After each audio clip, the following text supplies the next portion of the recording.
tes satu.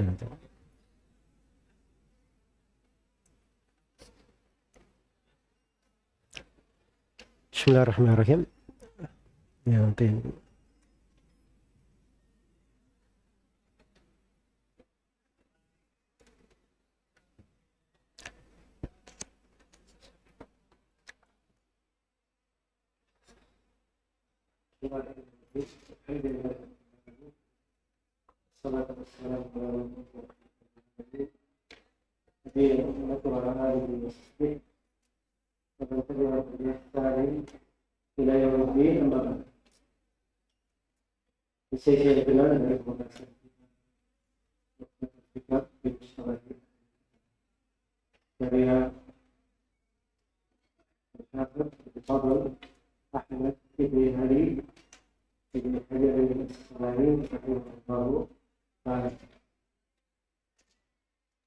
Baik, kita akan memasuki pembahasan berikutnya terkait dengan asbab al-faqr. Jadi di poin-poin pembahasan definisi dan pembagian apa.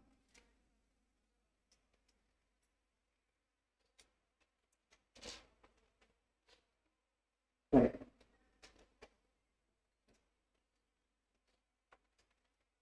Kita belajar tentang Allah Taala, cuma paham. Kemudian berikutnya apa? Jadi sudah dijelaskan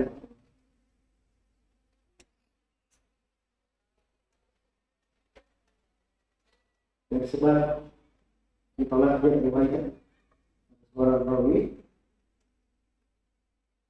ada yang paham pada rawi tersebut. Terbagi dua. Ada paham yang terkait dengan adalahnya, dan ada paham yang terkait dengan apa? Dengan bobot. Ada paham yang terkait dengan adalah, dan ada paham yang terkait dengan bobot. Sebab itu para ulama kalau berbicara paham, maka mereka pasti kaitkan dengan dua hal tersebut. Paham itu apa?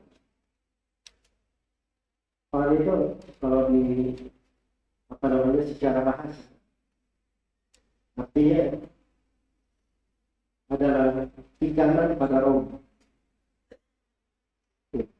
Tikanan pada roh.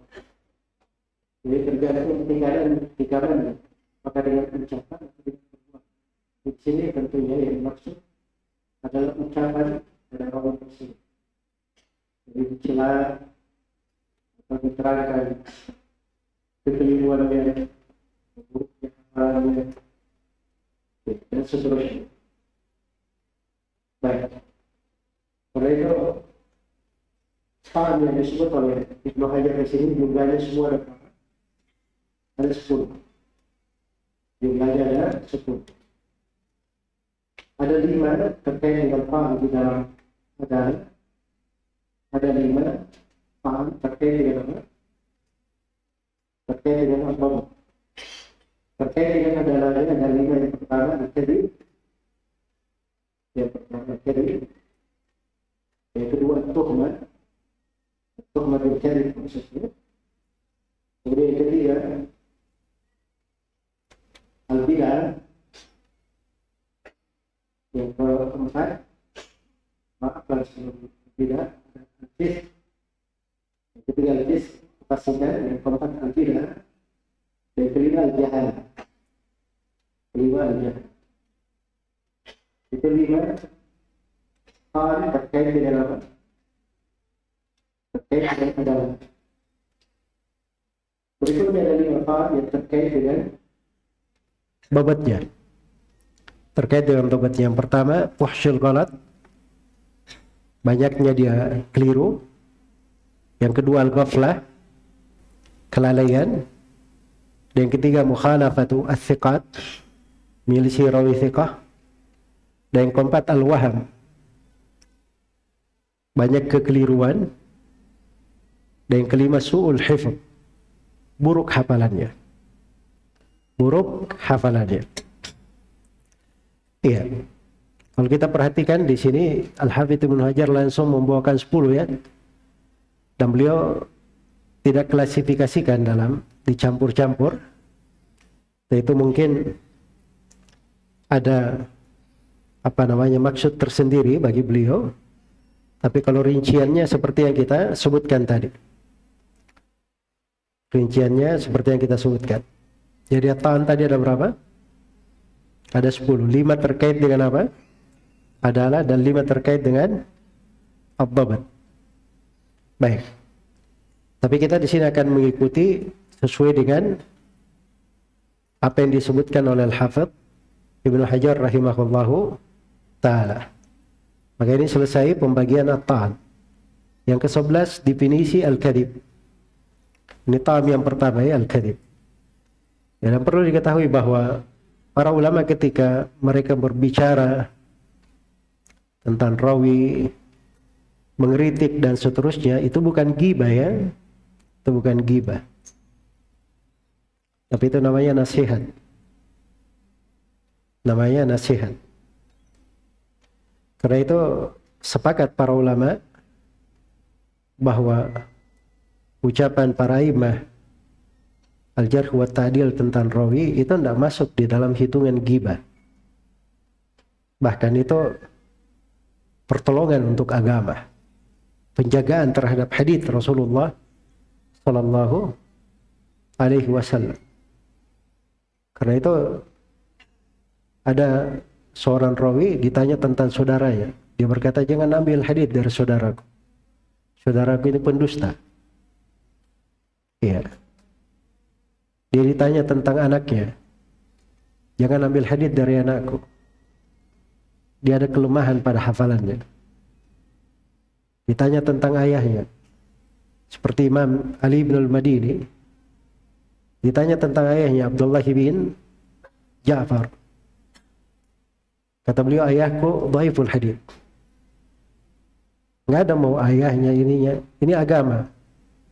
So, kalau dia tidak terangkan, ini terkait dengan hadits Rasulullah sallallahu alaihi wasallam. Karena itu Imam An-Nawawi sebutkan bahwa ghibah itu hukum asalnya adalah haram, kecuali dalam 6 pembahasan. Kecuali dalam 6 pembahasan itu dibolehkan. Dan itu diringkas dalam 2 bait syair. Al-qadahu laysa bighibatin fi sittatin mutadallimin wa mu'arrifin wa muhaddiri wa mujahirin fisqan wa mustaftin wa man talab al-i'anata fi izalati munkari. Jadi ada 6. Iya, al-qadahu laysa bighibatin fi sittatin. Celaan yang bukan ghibah itu ada 6. Mutadallimin, pertama orang yang dizalimi. Ya, kalau dia dizalimi, dia boleh mengadukan orang yang menzaliminya. Dia berkata, si fulan menzalimi saya, dia begini diceritakan keburukannya, menzaliminya. Itu boleh. La yuhibbullahu al-jahra bis-su'i minal qawli illa man zalim.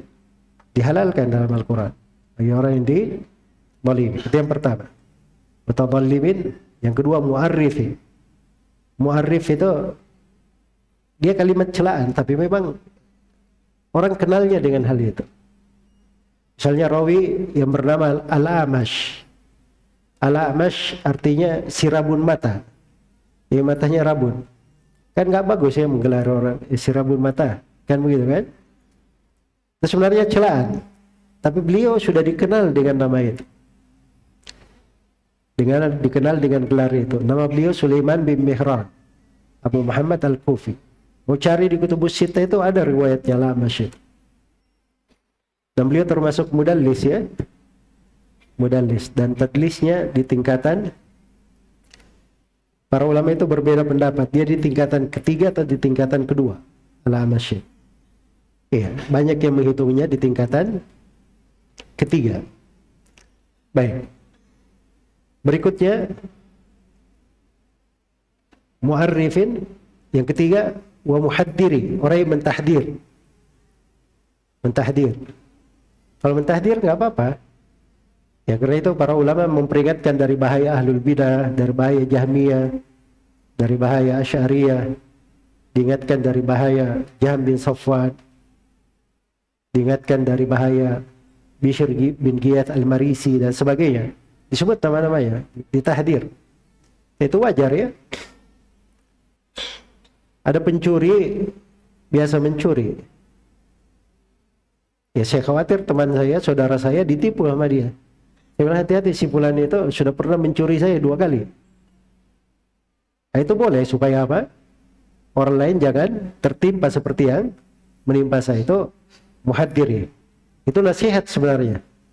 Iya. Itu yang ketiga. Dan yang keempat, wa mujahirin fisqan. Orang yang terang-terangan dalam berbuat kefasikan. Ya kalau dia berbuat kefasikan, dosa sembunyi-sembunyi, itu kewajiban kita menutupi. Tidak boleh dibeberkan. Tapi kalau dia terang-terangan, berjudi terang-terangan, minum khamar terang-terangan, dibicarakan itu bukan ghibah. Sebab dia sudah mengangkat kehormatan dari dirinya sendiri. Kata Nabi SAW, kullu ummati mu'afa illal mujahirin. Setiap umatku itu dimaafkan, kecuali yang terang-terangan. Sudah berapa itu tadi? 4. Yang kelima, wa mustaftin, orang yang minta fatwa. Orang yang minta fatwa, dia datang minta fatwa.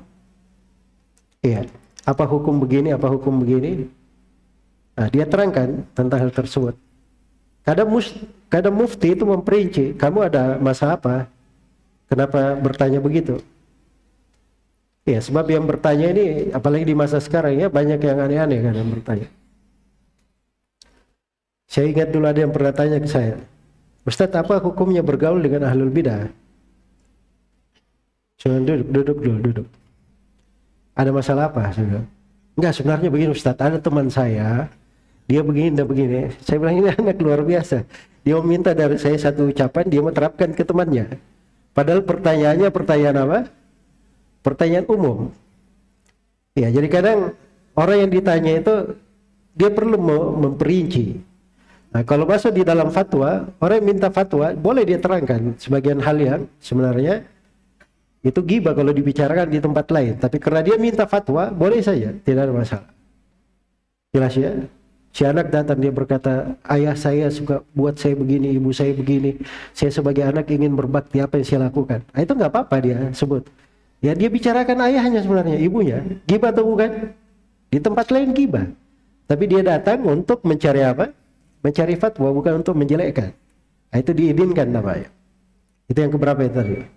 Yang kelima. Yang terakhir, man talabal i'anata fi izalati munkari. Orang yang cari bantuan untuk dihilangkan kemungkaran. Jadi antum kalau kantor polisi, Pak polisi, tolong bantu saya. Ada yang mau merampok rumah saya. Ya, kata Pak polisi, di mana tempatnya? Siapa orangnya? Oh, nggak boleh Pak polisi. Ghibah, haram ghibah. Ya sudah, nggak dapat apa-apa dia. Gimana mau dibantu? Ya kan? Jadi itu pasti dia akan menyebut sesuatu supaya dia bisa ditolong. Ya bisa ditolong. Karena itu para sahabat datang kepada Nabi SAW mengadukan sahabat yang lain. Itu untuk merubah kemungkaran. Dan itu tidak dipermasalahkan. Jadi itu 6 hal, bicaranya kalau di tempat lain dihitung ghibah. Tapi karena dia ada maslahat syariat, maka itu dibolehkan. Dibolehkan. Baik, sama di sini pembicaraan tentang rawi. Si fulan kadzab, pendusta, si fulan jelek hafalannya. Si fulan ini apa namanya? Dajjal. Ada bahasanya para imam seperti itu ya, saking banyaknya dia dusta. Si fulan ini dajjal. Ya, si fulan ini tidak tahu apa yang keluar dari kepalanya. Nah, itu karena dia kalau menyampaikan hadits itu enggak kayak enggak dia rinci, enggak dia sari. Jelas ya? Baik. Jadi ada hal-hal yang seperti itu ada di buku-buku Al-Jarh wa Ta'dil. Karena itu pernah datang kepada Qatadah ibn Di'amah, murid yang bernama Asim Al-Ahwal. Asim bin Sulaiman Al-Ahwal. Kata Asim bin Sulaiman, saya ini apa namanya? Kurang senang melihat kenapa sebagian ulama berbicara terhadap ulama yang lain. Iya. Kata Qatadah, ya Ahwal, Panggil wahai ahwal. Kalau saya diam kamu juga diam, kapan orang yang jahil tahu yang benar? Nah, itu mereka bicara dari sudut agama. Dan Ibnu Rajab punya risalah bagus ya di situ, namanya Al-Farqu baina at-ta'yir wan nasihat. Perbedaan antara menta'yir dan nasihat. Nah, disitulah para ulama berbeda kondisi dan keadaannya. Ya, tapi banyak manusia itu salah menerjemah ya. Orang yang berilmu itu mereka tidak terlalu peduli apa yang dikatakan oleh manusia, karena mereka berpijak di atas dasar ilmu dan berbicara untuk agama Allah, untuk ridha Allah. Jadi manusia kadang tidak ridha, tidak suka, itu tidak terlalu dipikirkan oleh orang-orang yang berilmu. Tapi yang mereka pikirkan bagaimana Allah ridha kepadanya, kebenaran disampaikan dan sampai dengan cara yang paling bijaksana dan paling bagusnya. Baik, jadi ini alasan-alasan kenapa ini dibicarakan oleh para ulama rahimahumullahu taala tentang at-ta'an ini. Jadi yang pertama di sini yang disebut adalah kadhibur rawi. Sebab yang pertama kedustaan rawi. Al-kadhib itu lawan dari as-sidq, lawan dari kejujuran. Lawan dari kejujuran. Baik. Dan kadhib ini itu adalah mengabarkan sesuatu berbeda dengan kenyataan. Berbeda dengan kenyataan. Iya, itu disebut dengan kadhib. Dan dimaksud di sini adalah dia berdusta atas nama Nabi sallallahu alaihi wasallam. Iya. Dan ini celaan yang paling besar pada rawi. Celaan yang paling besar pada rawi. Karena itu siapa yang berdusta atas nama Rasulullah sallallahu alaihi wasallam sengaja di dalam satu hadits, itu pasti dihitung sebagai orang yang fasik. Jadi misalnya dia punya 100 riwayat, dia dusta satu riwayat saya, maka seluruh riwayatnya lain gugur, ditolak. Iya, karena dia telah berdusta atas nama Nabi sallallahu alaihi wasallam. Iya. Baik. Kemudian yang kedua, dusta ini banyak bentuknya kalau bentuk dustanya. Ya, dan jenis-jenis kedustaan juga beraneka ragam. Dan ini termasuk banyak hal yang tersebar di masa sekarang ya. Kadang sebagian orang berdusta itu sengaja. Jadi pernah dikatakan kepada seorang rawi, kenapa kamu bikin hadits-hadits palsu? Dia bilang, saya lihat orang kurang semangatnya membaca Al-Quran, maka saya palsukan hadits-hadits keutamaan setiap surah. Ya, setiap surah ada keutamaannya. Jadi maksudnya berdusta benar, maksudnya baik, tapi ada dusta yang namanya dusta. Jelas ya? Sama dengan sebagian manusia di masa sekarang ya. Sebagian kelompok boleh berdusta. Jadi pergi berdakwah dusta dia. Ketika ditanya kenapa kamu dusta, dia berkata saya ini berdusta bukan dusta sembarangan. Saya berdusta untuk Allah katanya. Iya. Untuk menolong agama Allah. Kan itu ada haditsnya. Itu antum belum pernah dengar barangkali ya. Ada haditsnya. Ya. Jadi haditsnya itu di sebagian riwayat man kadzaba liyudillan nas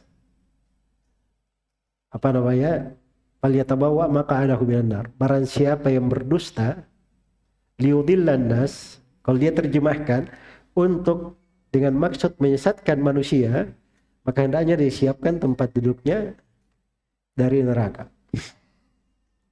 Jelas ya? Ini dia bilang kalau saya berdusta biasa itu yang salah, tapi saya berdusta bukan untuk menyesatkan manusia, tapi saya berdusta untuk Allah, menolong agama Allah. Jelas ya?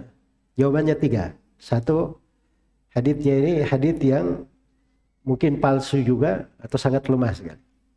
Mungkar. 1.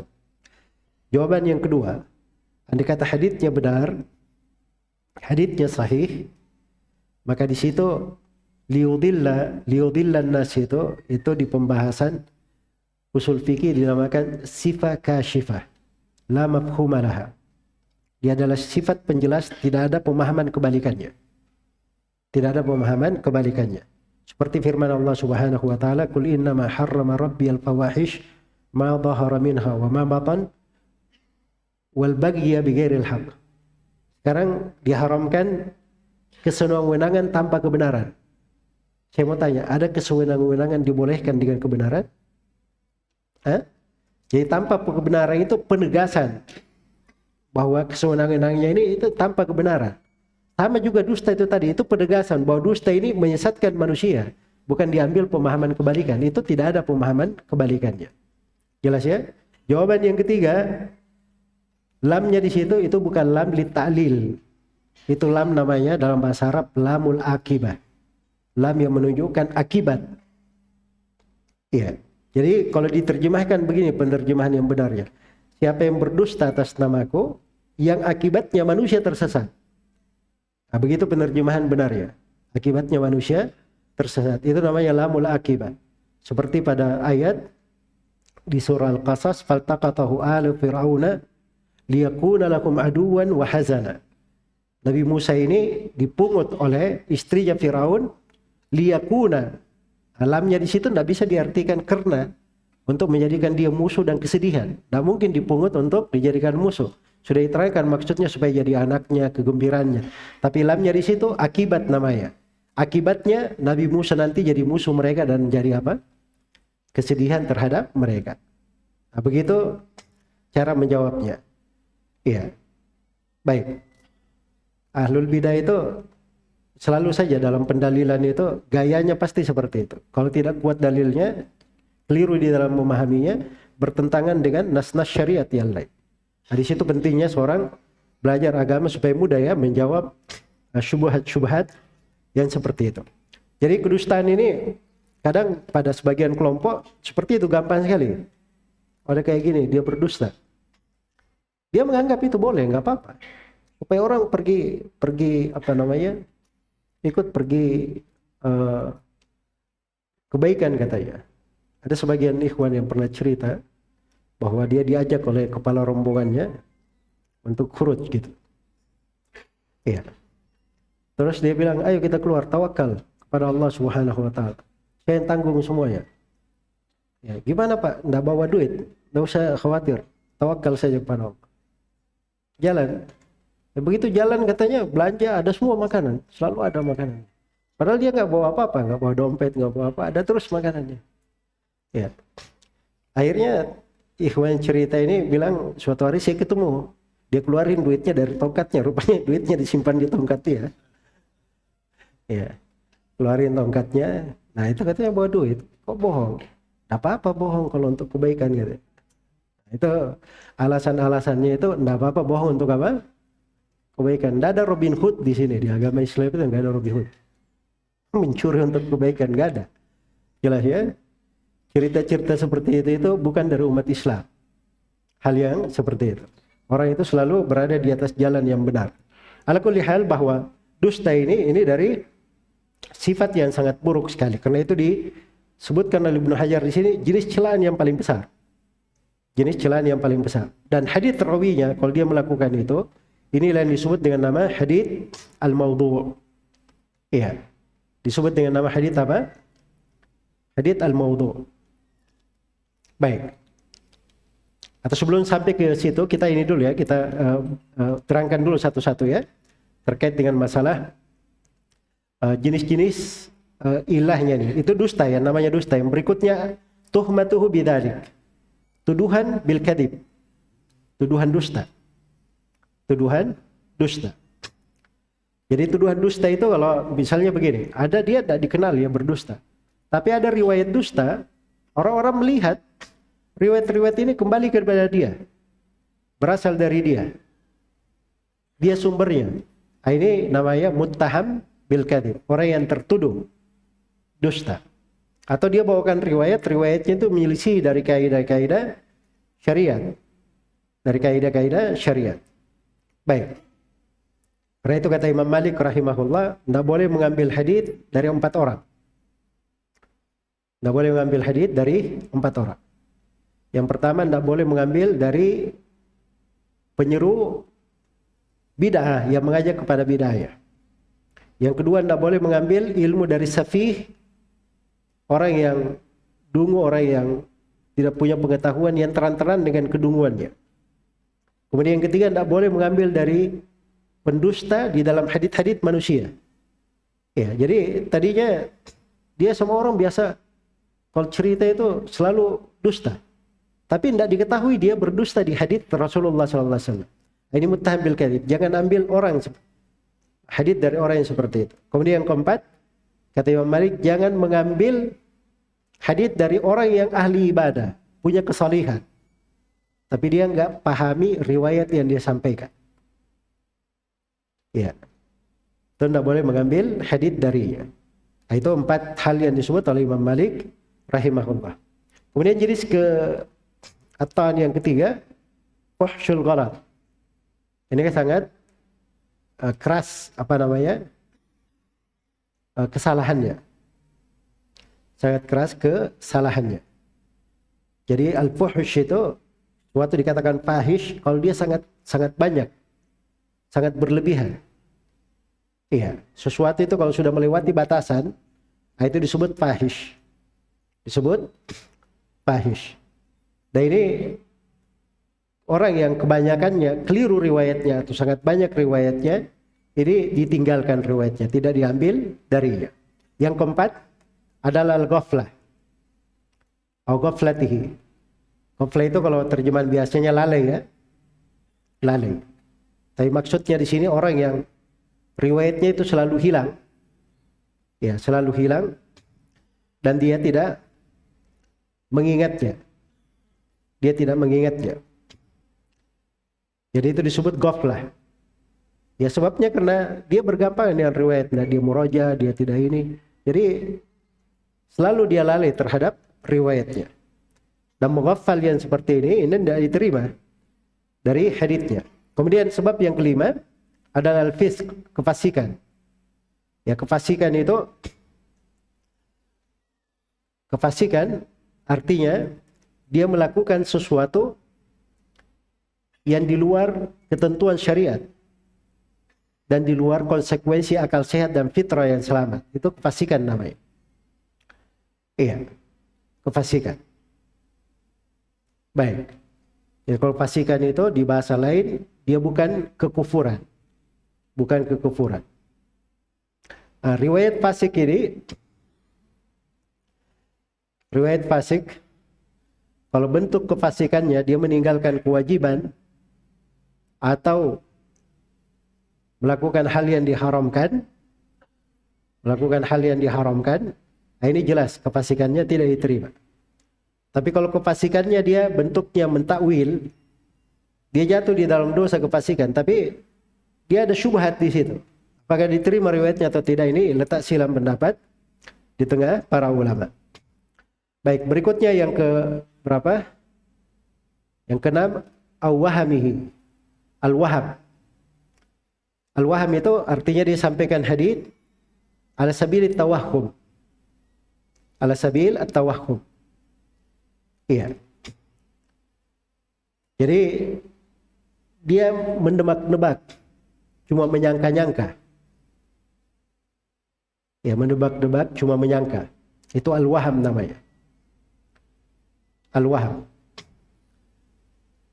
Nah, itu kata Ibnu Mahdi rahimahullah, Abdurrahman bin Mahdi, an-nas thalatha, manusia itu ada 3. Ada rajulun hafidun mutqin. Orang hafid itqan dalam hafalannya. Ini tidak ada silam pendapat, diterima riwayatnya. Wa akhar yahim. Ada lagi rawi yang keliru, ada kelirunya. Tapi kebanyakan haditsnya sahih. Walaupun keliru tapi kebanyakannya benar. Ini haditsnya tidak ditinggalkan. Dan ada lagi yang ketiga, dia banyak salahnya atau dia jatuh dalam kesalahan tapi kesalahannya yang mendominasi. Wahamnya yang mendominasi. Maka ini yang ditinggalkan haditsnya. Berikutnya yang ke berapa? Yang ketujuh, au mukhalafatuhu. Ini mukhalafatut thiqat.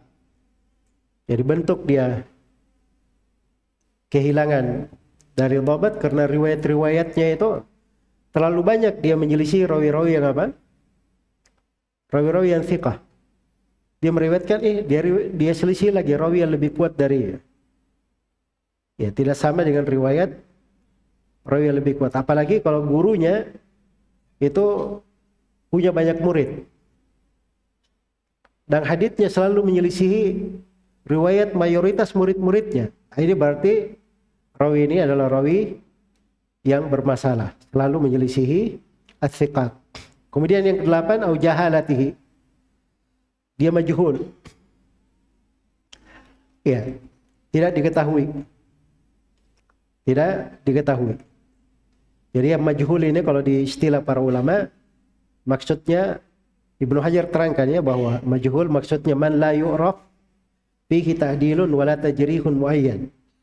Orang yang tidak dikenal padanya ada ta'dil atau ada jarah tertentu. Bagaimana si fulan? Majhul. Kenapa majhul? Tidak ada ulama yang memujinya, tidak ada pula yang mencelanya. Jadi dia tidak diketahui. Ya, dia kayak tidak diketahui. Baik. Dan majhul ini itu akan majhul itu akan diterangkan nanti oleh Al-Hafidz Ibnu Hajar rahimahullahu taala terkait dengan hukumnya. Ya, tapi di penggunaan itu ada namanya majhulul ain, ada namanya majhulul hal, ada namanya mastur. Ada namanya mastur. Itu terkait dengan jahala, karena orang itu jahala ya, tidak dikenal. Ada yang jahalanya terkait dengan ainnya, memang orangnya tidak diketahui. Siapa si fulan, nggak tahu juga. Siapa dia? Apa nisbatnya? Nggak tahu. Orang yang nggak tahu, cuma namanya doang yang tahu. Nah, itu majhul apa? Majhul ain. Atau ada namanya, ditahu dia tinggal di mana gitu. Iya. Tinggal dia, tapi tidak diketahui dia sholat kah, tidak sholat kah, apa segala macam, nggak ada yang tahu. Nah, itu majhul, majhulul ain. Ya, kalau majhul yang kedua itu namanya majhul al-hal. Terkait dengan majhul al-hal. Dia diketahui orangnya tinggal di mana dan seterusnya, tapi tidak diketahui bagaimana ibadahnya, bagaimana sholatnya, apakah dia bagus atau tidak diketahui. Tidak ada ulama yang mengomentarinya, mengeritik ataupun memujinya. Maka ini disebut majhul apa? Majhulul hal. Iya. Ada lagi satu, yang ketiga namanya mastur. Ya, namanya mastur. Dan sebagian ulama menjadikan mastur ini sama dengan majhul al-hal. Sama dengan majhul al-hal. Bagi yang membedakan, itu dia bedakan dari sudut-sudut tertentu. Ada istilah-istilah tertentu kadang dipakai oleh para ulama tentang mastur ini. Baik. Tapi ini semuanya berputar di dalam masalah al-jahalah. Berikutnya, yang ke-9. Ada yang dikritik karena bid'ah. Ya, dia melakukan bid'ah. Bid'ah itu dua macam ya. Ada bid'ah yang mengeluarkan dari keislaman, dan ada bid'ah yang tidak mengeluarkan dari keislaman. Dan maksud pembicaraan di sini, bid'ah yang tidak mengeluarkan dari keislaman. Kalau bid'ahnya mengeluarkan dari keislaman, itu namanya seorang yang kafir. Ya, kafir memang tidak ada adalahnya. Kan begitu? Tidak ada adalahnya. Tapi bid'ah yang dibahas di sini, ini bid'ah yang tidak mengeluarkan dari apa? Keislaman. Kemudian terakhir su'ul hifdz. Iya. Terkait dengan su'ul hifdz, jelek hafalannya. Jadi hafalannya itu buruk. Ya, kalau misalnya dia punya 10 hadits, dia keliru 6. Keliru 6. Nah, itu jelek hafalannya. Ya, atau dia misalnya keliru 5, misalnya 5 itu dianggap jelek hafalannya. Banyak dia kelirunya. Ya, banyak kekeliruannya sehingga sudut benarnya itu tidak bisa dikatakan lebih banyak daripada sudut salahnya. Itu yang dikatakan sayyul hifdz.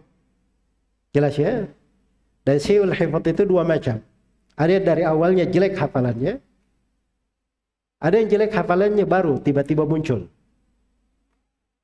Baru tiba-tiba muncul. Iya. Misalnya karena matanya buta, karena matanya buta akhirnya dia nggak bisa membaca, nggak bisa murojaah.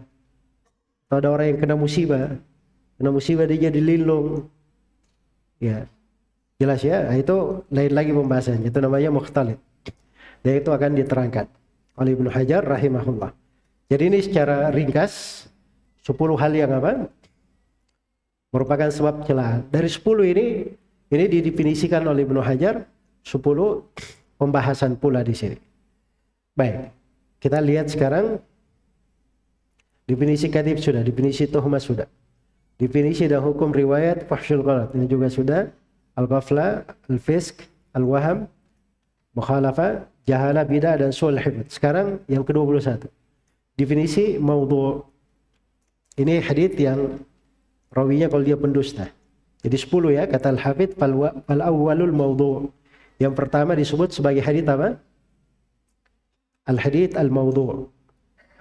Iya. Jadi hadits al-maudhu' ini hadits yang diada-adakan. Iya, atas nama Nabi sallallahu alaihi wasallam. Itu yang disebut dengan al-hadits apa? Al-maudhu'. Baik. Kemudian yang kedua, di al-hadits al-maudhu' ini dari sudut,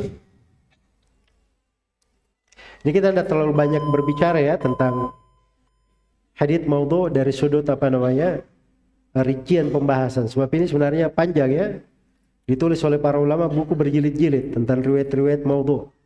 Diterangkan apa sebab-sebab yang membuat rawi-rawi itu memalsukan hadits, kenapa ada hadits palsu. Iya. Kadang diterangkan sudut-sudut bahayanya dan sebagainya. Tapi seorang itu kalau dia ingin tahu hadits maudhu' itu kadang diketahui padanya ada rawi pendusta, satu. Kadang diketahui pada apa namanya riwayatnya itu ada hal yang menyelisihi syariat. Ada hal yang menyelisihi syariat. Jadi ada apa namanya malahidah, dia menyampaikan hadits bahwa katanya Rasulullah bersabda, Allah Subhanahu wa taala ketika menciptakan seekor kuda, kemudian kudanya dibuat berlari lalu berkeringat. Dari keringat itulah dia membuat dirinya. Nah, itu kan jelas ya kepalsuannya. Sebab bertentangan dengan akidah yang benar. Ya, bertentangan dengan akidah yang benar. Dan ada kedustaan yang apa namanya kadang si rawi itu jelas sekali kedustanya. Misalnya ada dua orang yang lagi bertikai ini dari ahli hadits. Satu ahli hadits berkata Al-Hasan Al-Basri tidak mendengar dari Abu Hurairah. Satunya lagi berkata enggak, dia malah mendengar. Datang orang yang ketiga berkata sedang ribut-ribut dua orang itu. Enggak, ya ada riwayat dari itu menceritakan kepada si fulan bahwa Rasulullah SAW bersabda Al-Hasan Al-Basri mendengar dari Abu Hurairah. Itu kan jelas kadzab. Ya. Bagaimana Nabi melihat Al-Hasan Al-Basri? Jelas ya? Baik. Dan itu dilihat pada qarina. Kadang melihatnya saja orang sudah aneh ya. Karena itu kalau cerita-cerita di kalangan orang sufi terkait dengan apa namanya riwayat-riwayat mereka, itu sudut kepalsuannya itu kadang tidak perlu diperiksa sanadnya, orang sudah tahu itu palsu. Sudah tahu itu apa? Palsu. Baik. Jadi terkait dengan hadits al-maudhu'. Ya, berikutnya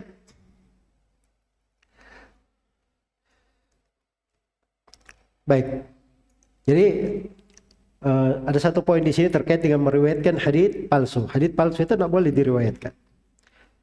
Tapi kalau disebutkan hadits palsu untuk diterangkan kepalsuannya dan diingatkan kepada manusia bahwa itu hadits palsu, maka itu nggak apa-apa. Itu tidak ada masalah. Jelas sampai sini? Ya, di sini bisa kita lihat ya ada banyak kekeliruan ya di sebagian buku, khususnya di buku-buku tafsir. Ya, ada sebagian buku itu menuliskan hadits palsu di sebagian keutamaan surah-surah. Ada itu tidak benar ya, walaupun maksudnya adalah untuk memotivasi orang di dalam membaca Al-Quran. Baik, berikutnya kata Ibnu Hajar rahimahullah, wathani al-matruk. Yang kedua adalah hadits yang matruk. hadits yang matruk. Apa itu yang matruk? Itu karena ada rawi muttaham bil kadhib. Itu sebab yang kedua di atas ya. Jadi yang pertama kan kadhib. Yang kedua apa? At-tuhmah bil kadhib. Nah, orang yang ada tuhmah bil kadhib itu haditsnya disebut sebagai hadits matruk. Jadi definisinya seperti itu. Kalau ada di dalam sebuah sanad ada rawi muttaham bil kadhib atau di tingkatan itu, maka dikatakan si fulan ini hadits adalah hadits matruk. Atau kadang dibahasakan dengan bahasa lain, dhaifun jiddan. Hadits yang sangat lemah. Hadits yang apa? Sangat lemah. Ya begitu sudut penggunaannya. Di antara contohnya misalnya diriwayatkan oleh Ibnu Majah. Ini termasuk kritikan terhadap Ibnu Majah. Kenapa di Kutubus Sittah itu Ibnu Majah paling urutan terakhir? Karena di Ibnu Majah itu ada sebagian riwayat yang paling lemah di antara seluruh buku-buku yang ada sebelumnya dari Kutubus Sittah. Nah, seperti hadits ini. Iya. Ibnu Majah meriwayatkan dari Ibnu Abbas radhiyallahu anhuma bahwa Rasulullah sallallahu alaihi wasallam bersabda, Rasulullah itu kana yarmil jamarat idza zalatis syams. Ya dan seterusnya. Jadi ini hadits dari riwayat Ibrahim bin Utsman Al-Absi. Dan dia ini matrukul hadits. Matruk al-hadits. Karena itu dia dihitung sebagai hadits yang matruk, tidak diterima. Berikutnya pembahasan yang ke berapa ya? Ke-23. Ke-20 hadits mungkar mana?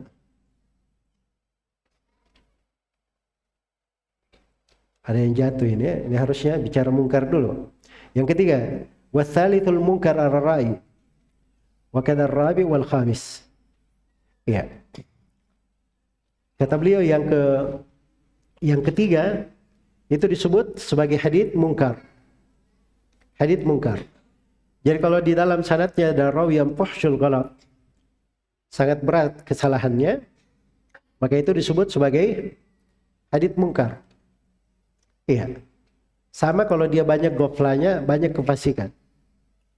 Dan sudah kita terangkan ya pada pembahasan sebelumnya bahwa mungkar itu di kalangan ahli hadits dia mirip dengan apa? Syadz. Penggunaan syadz dan mungkar untuk dua.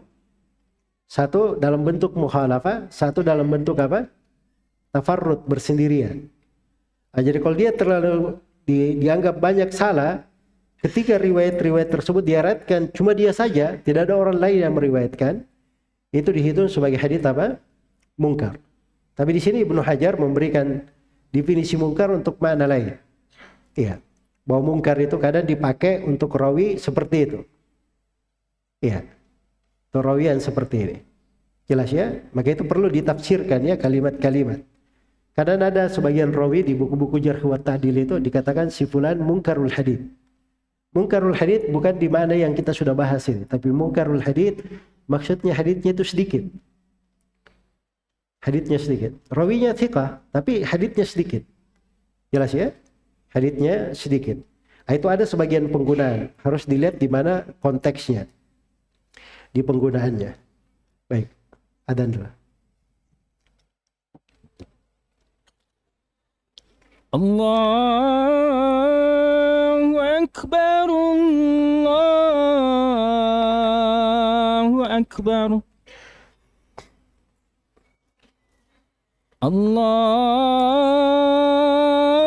Allahu Akbar, Allahu Akbar. Asyhadu an la ilaha illallah.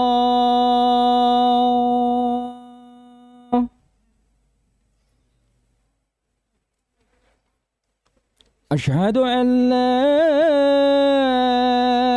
ilaha illallah.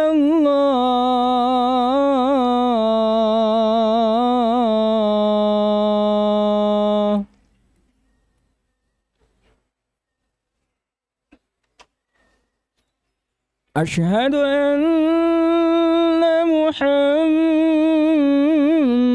رسول الله.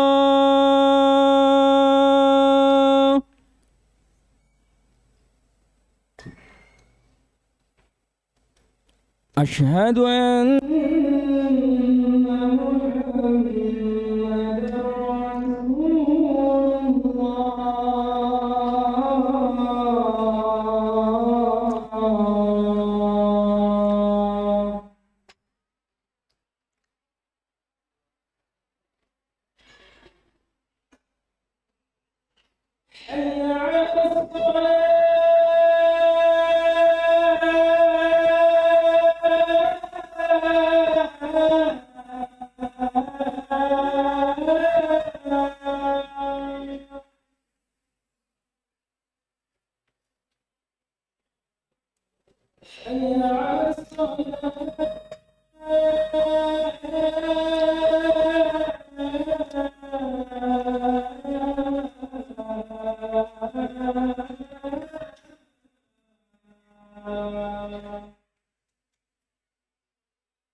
Baik.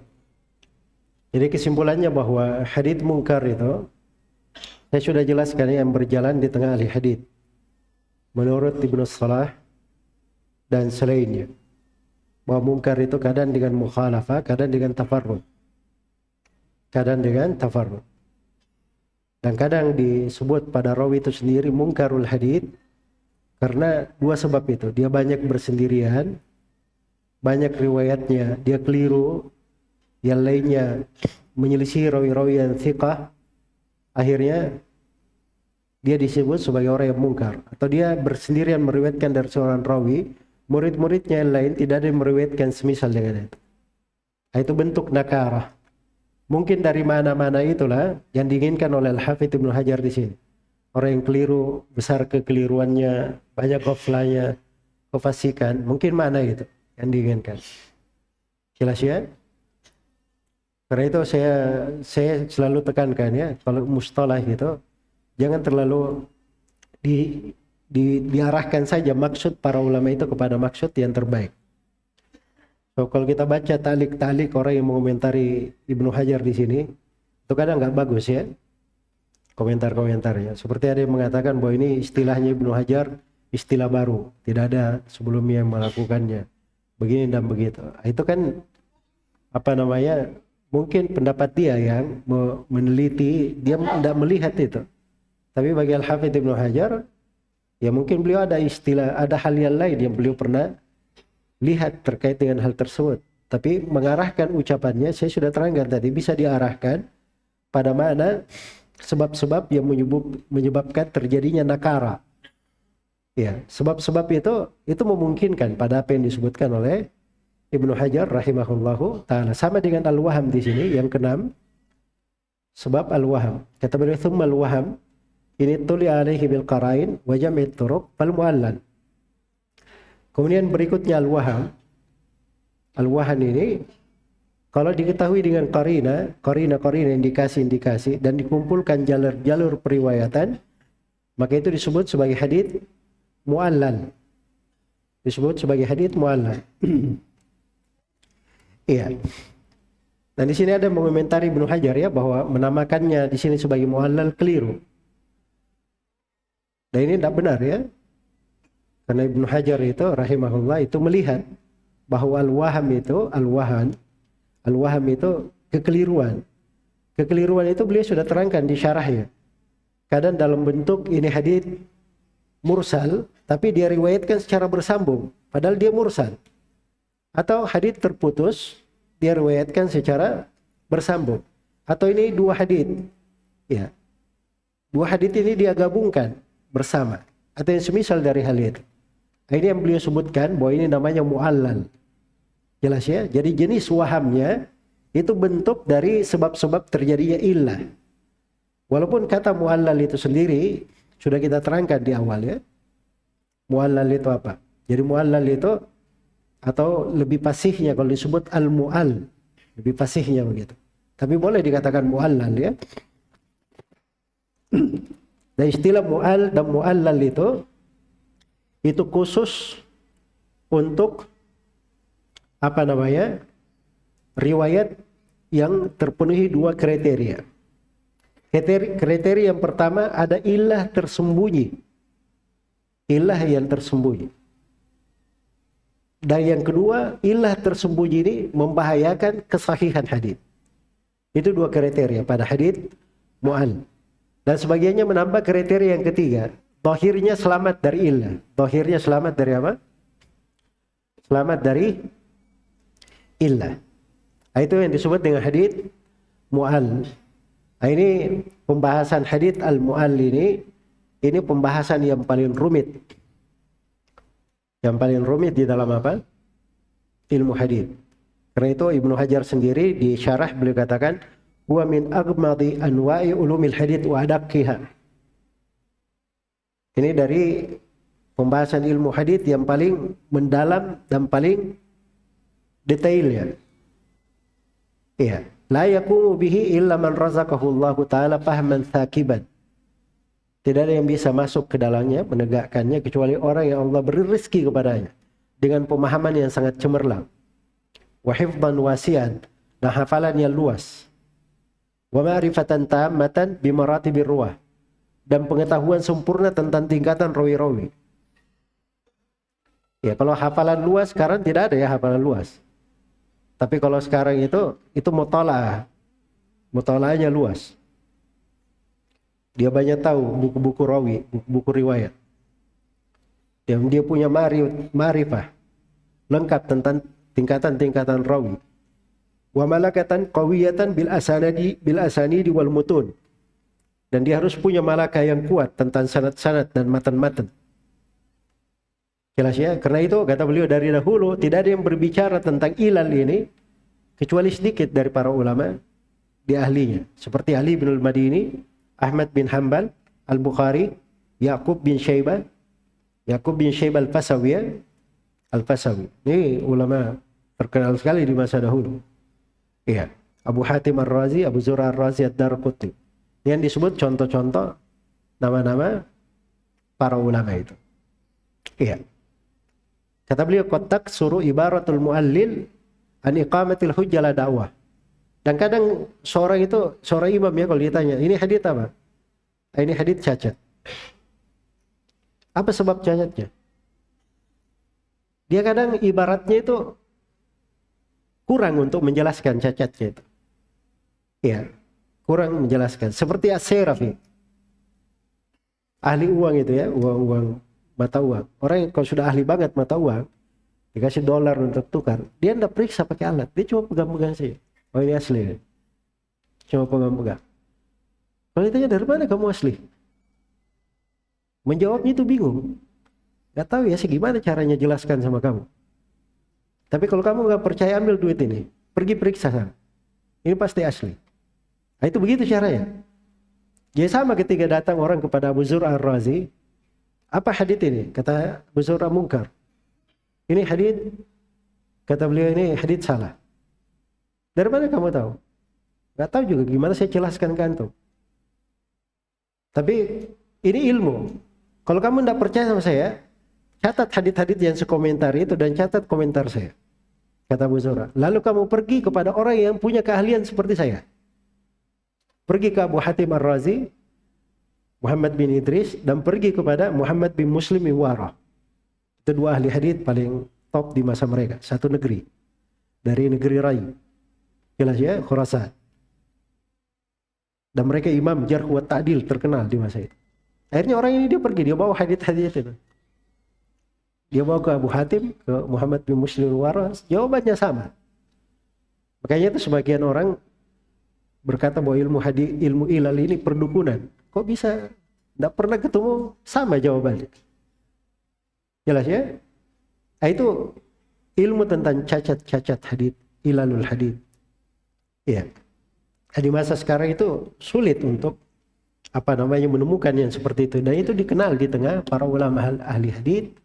Ya, rahimahumullahu taala, mereka tahu orang-orang yang seperti itu. Ya saya nggak hadir di ini ya, cuman saya dengar dari banyak orang bahwa guru kami Syekh Muhammad Adam Al-Ethiopi itu pernah mengunjungi Syekh Mukbil di Jeddah. Dan Syekh Mukbil lagi sakit. Iya. Antum tahu Syekh Muhammad Adam Al-Ethiopi kan, rahimahullah, pengajar Masjid Al-Haram yang menulis syarah Sunan An-Nasai hampir 40 jilid. Dan beliau tulis syarah Sahih Muslim nggak tahu berapa puluh jilid. Ya. Ahli hadits terkenal. Ambil di setiap bidang hadits ada tulisan beliau, karya tulisnya. Datanglah beliau mengunjungi Syekh Mukbil rahimahullah. Syekh Mukbil lagi di pembaringan, sakit. Syekh Mukbil itu dari kebiasaan beliau, kalau ketemu orang pasti ada cerita ilmiahnya. Ya, cerita ilmiahnya. Sampai beliau ketemu putra mahkota Saudi dulu, Amir Naif. Ya kan, beliau dimuliakan oleh Saudi Arabia, berobat ke Saudi gitu. Disambut oleh putra mahkota, dan waktu itu beliau Menteri Pertahanan. Syekh Mukbil sempat tanya ke Amir Naif, di mana Allah? Dia tanya pertanyaan akidah. Di atas langit, apa dalilnya? Coba. Subhanallah, beliau tuh senang seperti itu. Jadi kami aja kalau sudah jalan lihat beliau dari jauh, kalau nggak siap untuk ditanya, mending menjauh aja. Menjauh aja. Jadi kayak gitu di ini ya. Ketemu Syekh Muhammad Ali Adab, beliau tanya tentang sebuah hadits. Iya.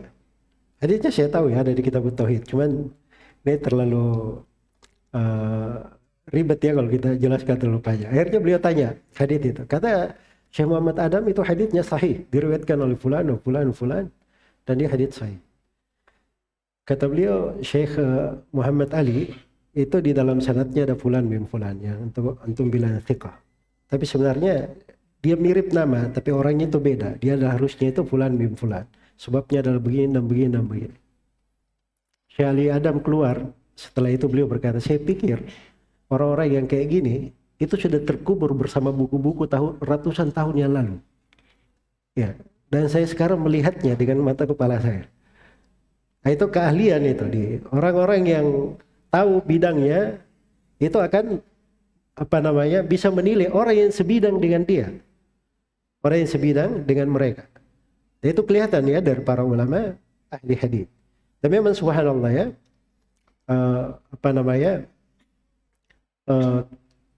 pengaruh dari pendidikan para ulama ahli hadits itu ada keistimewaan tersendiri. Ya kita lihat ya di halaqah-halaqah, di orang-orang yang hadir dan seterusnya. Ya ada sebagiannya punya keistimewaan di atas sebagian yang lainnya. Dan itu kalau seorang penuntut ilmu seperti gayanya para ulama ahli di masa dahulu, dia banyak gurunya, itu akan lengkap nanti dia memperoleh banyak sekali Di sana dapat mutiara, sana mutiara, sana mutiara, dia kumpul-kumpulkan, akhirnya jadi banyak. Nah, begitu cara seorang itu belajar dan menuntut ilmu. Jadi maksudnya bahwa ilmu hadits ini, ilmu ilal ini ilmu yang paling rumitnya di dalam riwayat-riwayat. Ya, karena itu tidak ada yang kuat mumpuni di dalamnya kecuali orang-orang tertentu saja. Orang-orang tertentu saja. Jadi kalau ingin masuk di dalamnya itu harus kuasai dulu banyak ilmu. Baru setelah itu dia melatih banyak hal. Setelah itu dia harus duduk dengan orang-orang yang ahli seperti itu supaya dia tahu bagaimana caranya. Orang-orang ahli ini menyikapi, berkomentar dan seterusnya. Baik, dan ini ada pelajarannya tersendiri di tingkatan tersendiri. Kita ini masih di tingkatan apa? Pintu masuk. Di tingkatan pintu masuk. Jadi kalau mau bicara di tempat lain, ya kita bisa bahas buku yang lainnya, bukan di buku ini. Hanya saja saya berikan gambaran-gambaran tentang bagaimana hadits yang ada ilah-ilah dan cacat-cacatnya itu. Baik, dan itu kalau misalnya di tingkatan setelah ini, kadang saya beri contoh ya, seperti yang disebutkan oleh Al-Hakim. Al-Hakim itu memberi 10 contoh tentang contoh-contoh cacat-cacat hadits yang tersembunyi. Jadi kadang ada riwayat marfu, sebenarnya riwayat ini mauquf, tapi ini salah hafal. Jadilah dia marfu. Riwayat ini harusnya mursal, tapi si rawi ini keliru, dia riwayatkan secara mausul, bersambung. Ya, jelas ya? Ada riwayat yang bersambung, tapi yang bersambung ini sebenarnya terputus. Sebenarnya terputus. Nah, ini hal-hal yang seperti ini pembahasan ilmu ilal, ilmu cacat-cacat riwayat. Dan itu kalau mau belajar mudah, latihan mudah, itu buku yang paling memudahkan itu adalah buku guru kami Syekh Muqbil rahimahullah. Judulnya Al-Ahadits Al-Mu'allah Zahiruha As-Sihah. Hadits-hadits yang mengandung cacat tersembunyi, zahirnya dia sahih. Zahirnya sahih. Jadi ini buku beliau kumpulkan hasil dari mengumpulkan As-Sahihul Musnad yang saya sebut tadi. As-Sahihul Musnad mimma laysa fi sahihain. Hadits-hadits yang sahih bukan di riwayat Bukhari Muslim. Nah, ketika beliau mengumpulkan buku ini, lewat bersama beliau hadits-hadits, zahirnya sahih.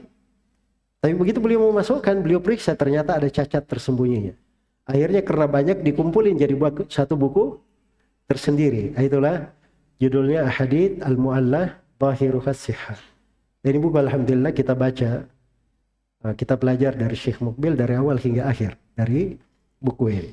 Jadi memang saya sendiri melihat ya di kalangan para penuntut ilmu, dari teman-teman saya sendiri atau murid-murid maupun yang lainnya, itu kalau di pembahasan tentang illah ini, tentang rawi-rawi itu banyak kelemahan. Banyak kelemahan. Walaupun sudah belajar banyak dan seterusnya, tapi begitu tidak mendapatkan guru yang tidak membiasakan diri dan terbiasa dengan hal tersebut, kadang itu berpengaruh kepada murid, dia juga lambat untuk memahaminya.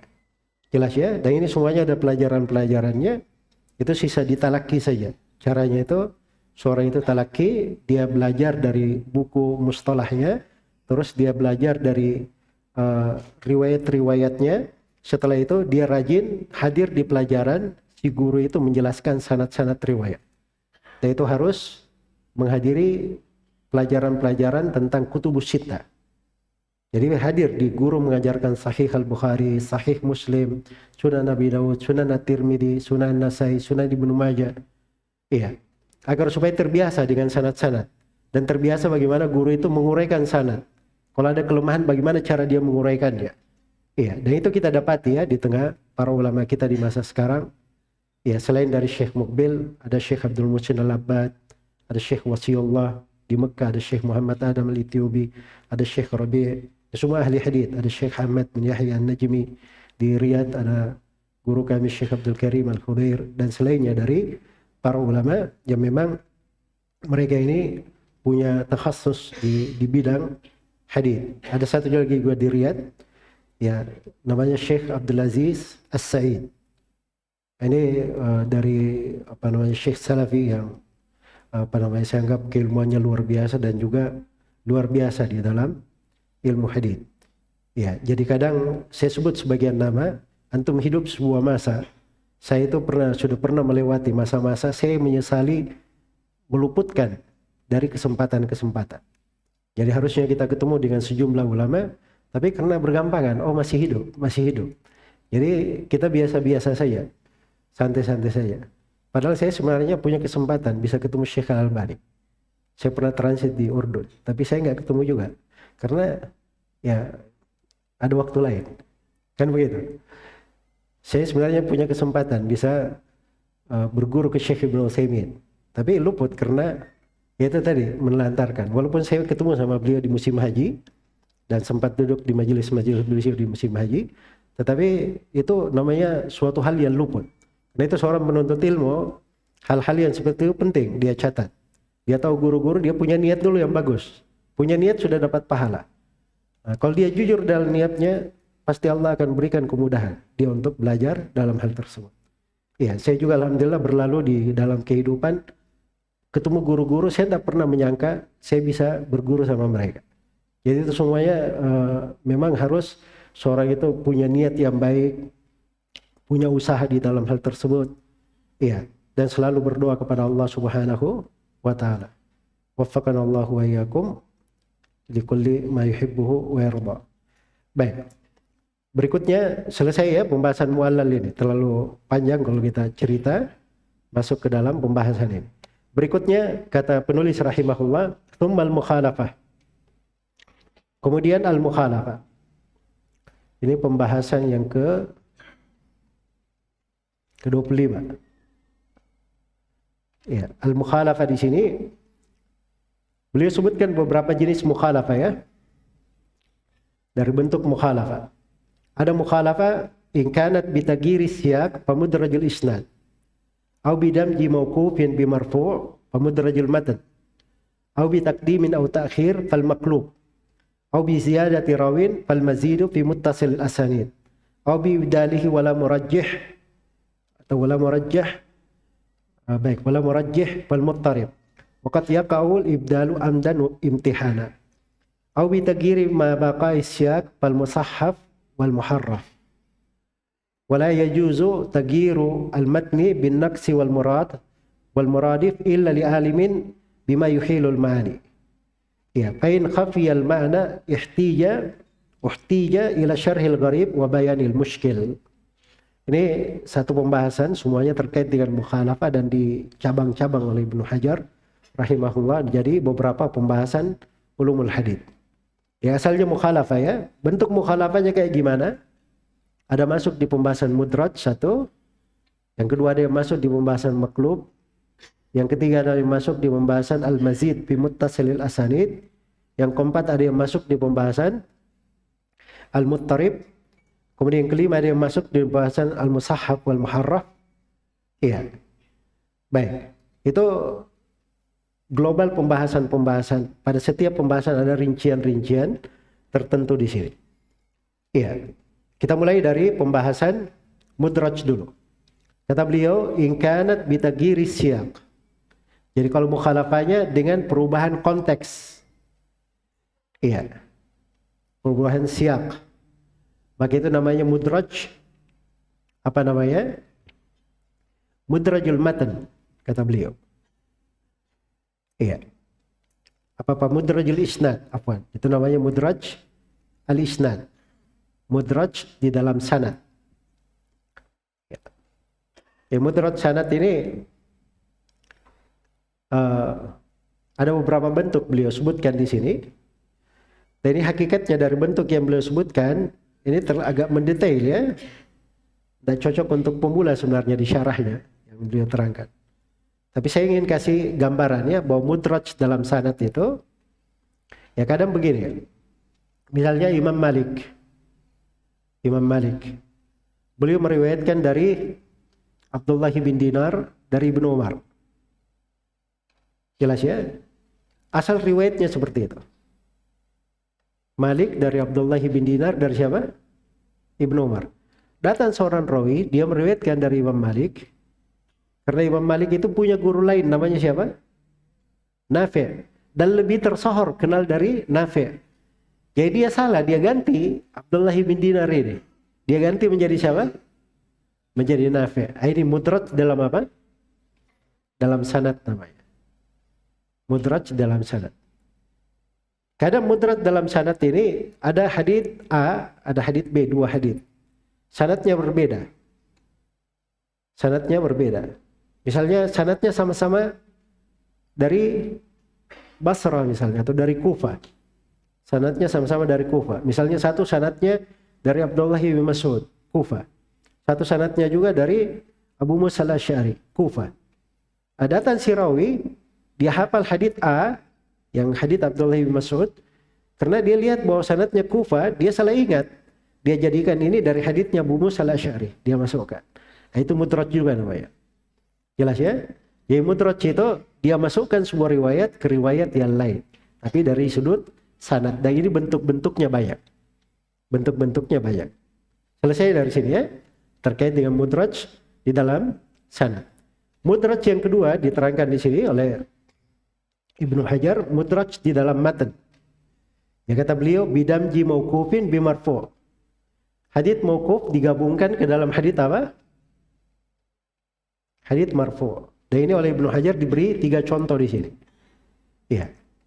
Dalam matan. Ada yang terjadi di awal, ada yang terjadi di tengah, ada yang terjadi di mana? Terjadi di akhir. Terjadi di akhir. Ya sebabnya rawi itu kadang dia menyampaikan sesuatu. Ya. Menyampaikan sesuatu dari pembicaraan dia. Tapi yang muridnya memahami itu hadits Rasulullah sallallahu alaihi wasallam. Seperti misalnya hadits Abu Hurairah. Iya. Asbigil wudu wa wailul lil aqabi minan nar. Asbigil wudu, sempurnakan wudu. Celakalah tumit-tumit dari api neraka. Jadi datang rawi, dia riwayatkan lengkap. Rasulullah bersabda asbigul wudu wa wailul lil aqabi apa? Minan nar. Padahal ucapan Nabi itu cuman wailul lil aqabi minan nar. Asbigul wudu itu Abu Hurairah.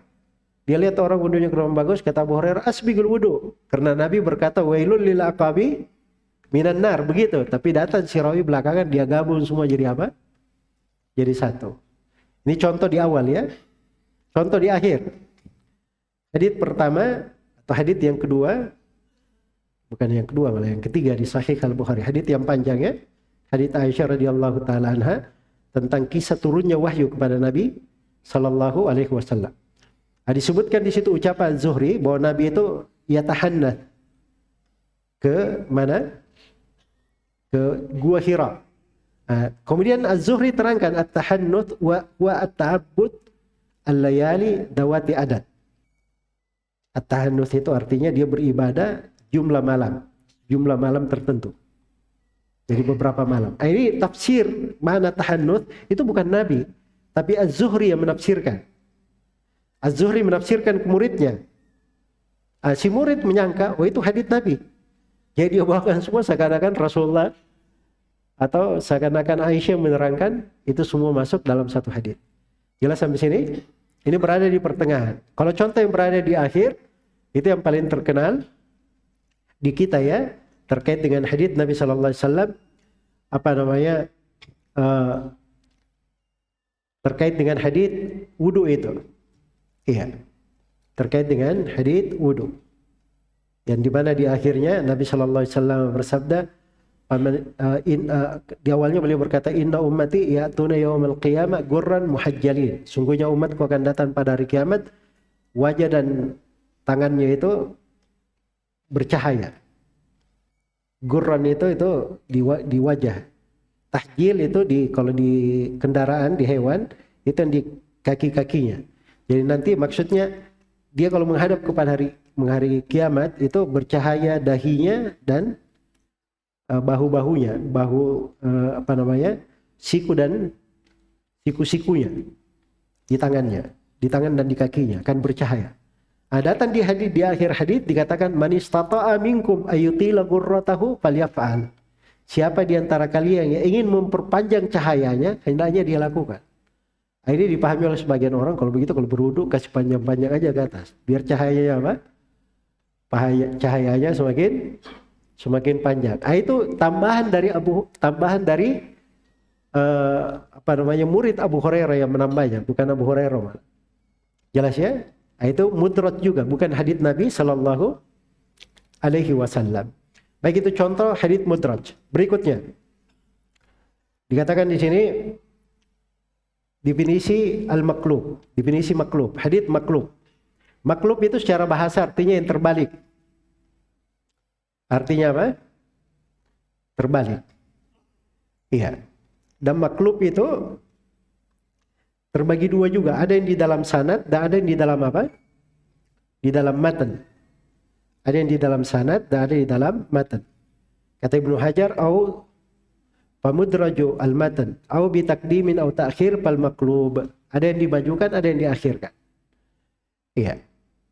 Ada yang dimajukan, ada yang diakhirkan. Contoh maqlub di dalam sanad ya, dibalikkan di dalam sanad.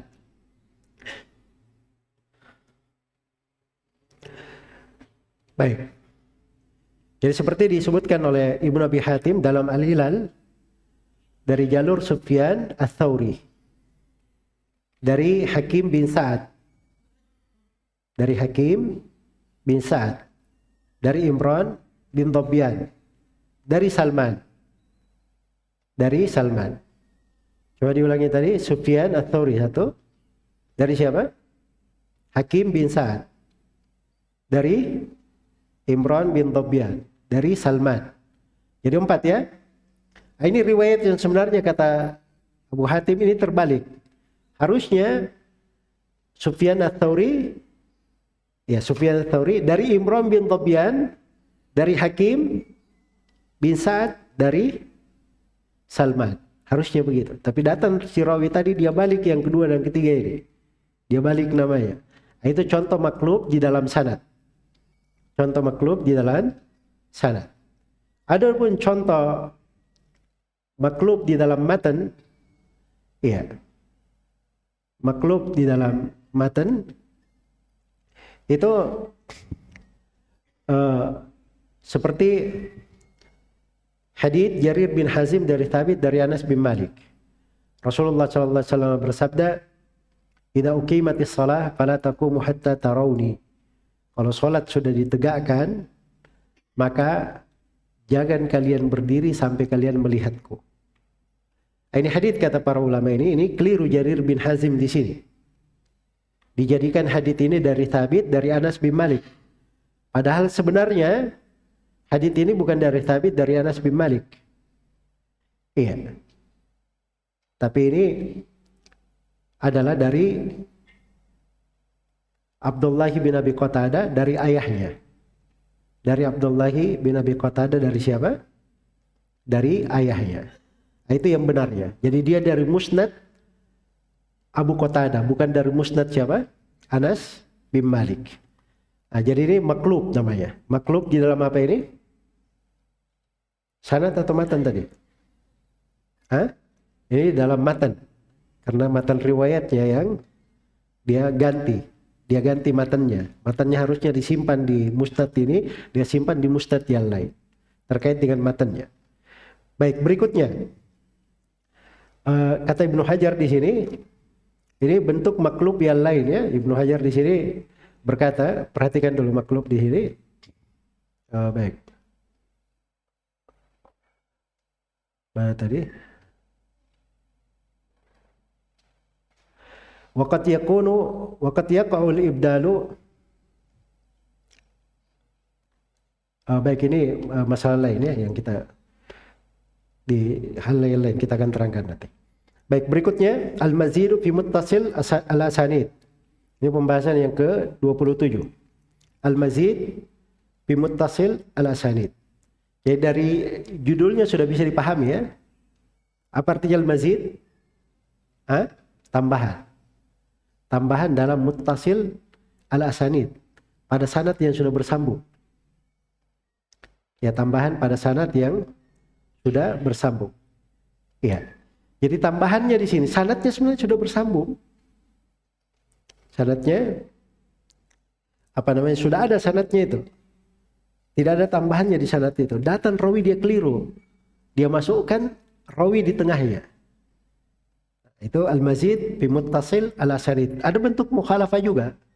Ada yang menambah, ada yang tidak menambah, kan begitu. Itu mukhalafah namanya. Ada yang menambah dan ada yang tidak menambah. Dan ini ditulis oleh Al-Khatib Al-Baghdadi, kitab judulnya Tamyiz Al-Mazid fi Muttasil Al-Asanid. Baik. Fi Muttasil Al-Asanid. Disyaratkan pada Al-Muttasil Al-Asanid ini, syarat yang pertama, tambahan rawi itu berada di tengah. Itu syarat yang pertama. Dan syarat yang kedua, tambahannya ini ada tambahan yang marjuha. Orang yang menambah itu lebih lemah kedudukannya dari mereka yang tidak menambah. Dari mereka yang tidak menambah. Dan syarat yang ketiga, disyaratkan pada tempat tambahan, terjadinya tambahan, pada tempat yang di sanad yang kurang tidak ada tambahannya, di tempat itu terdapat kata tasrih bis sama, dia berkata haddatsana atau akhbarana. Iya. Jelas ya? Atau akhbarana. Jadi seperti itu. Misalnya kita tulis contohnya ya, supaya kelihatan.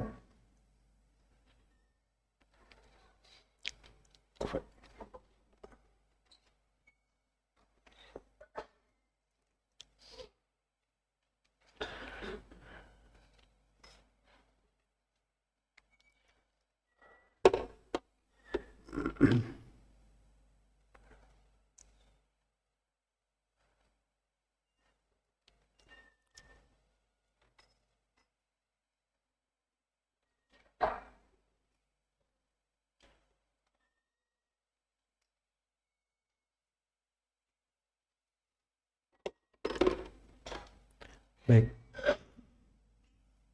Belum nyala ya proyektornya.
Baik, ini hadits Abu Marthad Al-Ghanawi.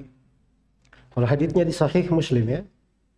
Haditsnya, la tajlisu 'alal qubur wa la tusallu ilaiha. Jangan kalian duduk di atas kuburan dan jangan menghadap ke kuburan. Itu hadits di Sahih Muslim. Sekarang al-mazid fi muttasil asanid itu yang mana? Sanad yang benarnya ini ya. Ini sanad yang benarnya. Ini sanad yang benarnya ini. Yang benar ya, Wathilah. Jadi meriwayatkan dari Abu Marthad itu Wathilah ibnu al-Asqa. Dari Wathilah yang meriwayatkan Busur bin Ubaidillah. Yang meriwayatkan dari Busur bin Ubaidillah Abdullah bin Mubarak. Jelas ya? Abdullah bin Mubarak memakai haddatsana, Busur juga memakai haddatsana. Berarti ini terpenuhi ketentuan ini. Perhatikan syaratnya ya, terpenuhi. Baik. Kemudian yang meriwayatkan di sini ini huffaz, banyak sekali huffaz yang meriwayatkan. Ada pun yang meriwayatkan di sini ini sebagian rawi ini yang dianggap keliru di sini. Ba'dur ruwat ya. Ini dianggap mereka ada waham di sini. Nah, jadi yang mana dikatakan al-mazid bi muttasil asanid? Al-mazid fi muttasil asanid itu sanadnya sudah bersambung. Jadi sanad yang benarnya tadi kita sudah lihat ya, yang apa namanya? Sanad inilah yang bersambung ini. Ini sudah sanad benar. Jelas ya? Masuk rawi dia tambahkan 2 di situ. Tambahannya 2. Satu, ada yang menambah siapa? Abu Idris dimasukkan antara Wathilah dan siapa? Busur. Dan tambahan yang kedua Ibnu Jabir dimasukkan antara Abdullah bin Mubarak dan siapa? Busur. Nah, 2 tambahan inilah yang disebut sebagai apa? Al-mazid bi muttasil al-asanid. Sekarang saya tanya dulu, al-mazid bi muttasil asanid ini masuk di hadits mardud atau makbul? Hah? Itu istilah untuk hadits mardud. Jadi antum harus berpikir dulu. Al-mazid bi muttasil asanid itu pasti hadits lemah. Tertolak. Yang tertolak apa? Kesalahan ini. Kesalahan memasukkan Ibn Idris, Abu Idris, dan kesalahan memasukkan Ibnu Jabir. Ini 2 kesalahan. Baik, dari mana kita ketahui kesalahannya? Karena satu, yang tidak menambah ini huffaz, lebih banyak jumlahnya, lebih kuat. Itu satu. Terus yang kedua, di tempat yang terjadi tambahan, Abdullah bin Mubarak dan Busur disiap pakai haddatsana. Dia berkata menceritakan kepada kami. Berarti ini bersambung. Busur dari Wathilah juga memakai haddatsana, bersambung juga. Nah, di tambahan ini dia pakai an semua. Berarti tambahannya ini tambahan memang apa? Keliru namanya. Nah, inilah yang disebut dengan nama al-mazid bi muttasil al-asanid. Jelas sampai sini? Baik. Nah, ini walaupun tidak sering ya, tapi kita jumpai beberapa kali ya di dalam pembahasan-pembahasan. Ya, dan ini bentuk-bentuk cacat dan illah juga. Di antara buku yang bagus juga di hal yang seperti ini, ada buku ditulis oleh Ibnu Qattan Al-Fasi. Ibnu Qattan Al-Fasi. Beliau mengkritik tentang kitab Al-Ahkam. Itu cakep, beliau berbicara tentang illah-illah dan seterusnya, dan banyak faedah-faedah nafisah sekali di buku tersebut. Baik. Berikutnya penulis di sini berpindah ke pembahasan muttarib. Kata beliau rahimahullah, au ibdalihi wala murajjih bal muttarib wa qad yaqul ibdalu amdan imtihanan. Ya, berikutnya ada namanya ibdal. Rawi diganti dengan rawi. Ya, dan tidak ada apa namanya tarjih di dalamnya. Muttarib itu terbagi juga. Ada muttarib di dalam sanad dan ada muttarib di dalam apa? Di dalam matan. Iya. Muttarib di dalam matan. Jadi kalau di dalam sanad itu yang masalahnya di dalam hadits muttarib itu dikatakan dia muttarib, jadi nggak kita tinggalkan aja ya pembagian sanad dan matan ya. Jadi muttarib itu dia sebuah hadits yang diriwayatkan dengan beberapa jalur. Jalur ini seimbang, sama-sama kuat. Dan tidak bisa dikompromikan, tidak bisa ditarjih. Seimbang. Iya. Contoh yang banyak diberikan, seperti contoh yang disebutkan oleh siapa? Ibnu Salah dan selainnya, adalah hadits ketika Nabi SAW bersabda, "Syayyabatni Hudun wa akhwatuha." Jadi katakan, ya Rasulullah, Abu Bakar bilang, ya Rasulullah, kenapa engkau sudah beruban? Kata Nabi SAW, saya dibuat beruban oleh surah Hud dan teman-temannya, kawan-kawannya. Surah Hud dan yang semisal dengannya. Jelas ya? Ini hadits datang dalam bentuk yang sangat banyak sekali. Iya. Saya pernah sekali tulis di papan ya, dari Ilal Daruqutni, hadits ini. Wah, itu belasan riwayat. Ada yang menjadikannya dari Musnad Abu Bakar, ada yang menjadikannya dari Musnad Fulan Allan. Banyak sahabat gitu. Terus orangnya beda-beda. Ada yang Musnad, ada yang Mursal, ada yang terputus. Berbagai riwayat. Dan kalau dilihat memang, itu sudut kegoncangannya kelihatan pada riwayat tersebut. Jelas ya? Nah, itu namanya hadits muttarib. Tidak bisa dikompromikan, tidak bisa dipilih, semuanya sama kekuatannya. Ada yang kuat, ada yang tidak kuat, dan seterusnya. Andai kata bisa dikuatkan, itu tidak dibilang muttarib, dipilih yang terkuatnya. Dipilih yang apa? Yang terkuatnya. Karena bisa dikuatkan. Tapi kalau tidak bisa dipilih yang terkuat, itu barulah masuk dikatakan sebagai hadits apa? Hadits muttarib. Baik. Kadang terjadi pergantian menjadi, itu disebabkan karena ujian, seperti yang terjadi pada Imam Al-Bukhari rahimahullahu ta'ala. Imam Al-Bukhari itu pernah diuji oleh para ulama ahli apa? Ahli hadits ketika beliau datang ke Baghdad.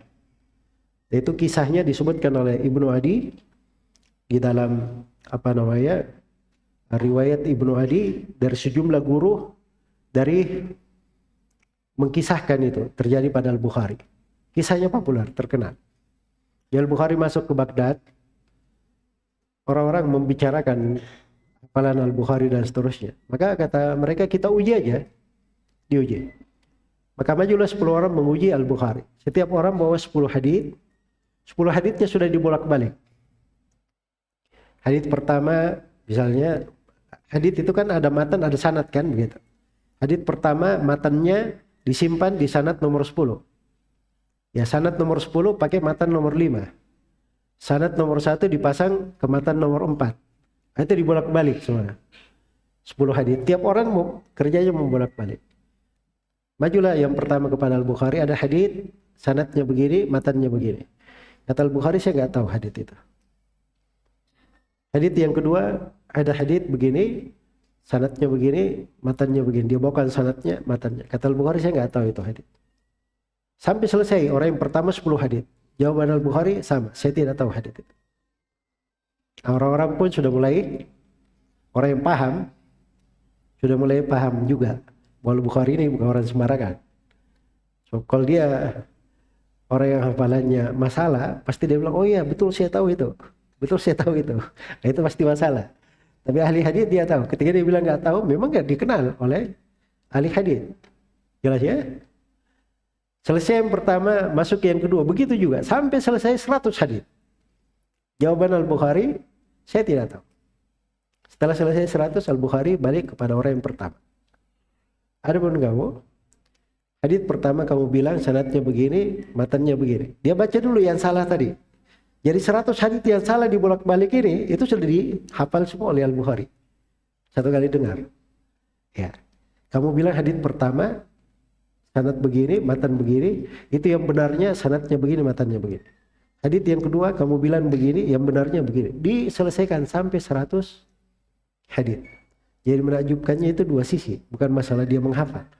Tapi yang keliru pun satu kali dengar dihafal semua.